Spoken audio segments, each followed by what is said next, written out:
क्या प्रत्येक वास्तविक संख्या या तो परिमेय होती है या अपरिमेय होती है।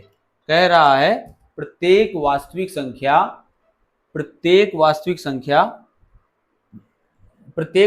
संख्या या तो परिमेय होती है या अपरिमेय होती है।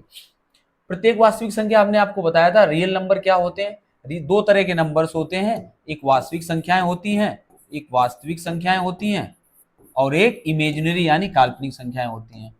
आज तो फोन इतने ज्यादा आ रहे हैं कि पढ़ाना मुश्किल है। एक वास्तविक संख्याएं होती हैं और एक काल्पनिक संख्याएं होती हैं।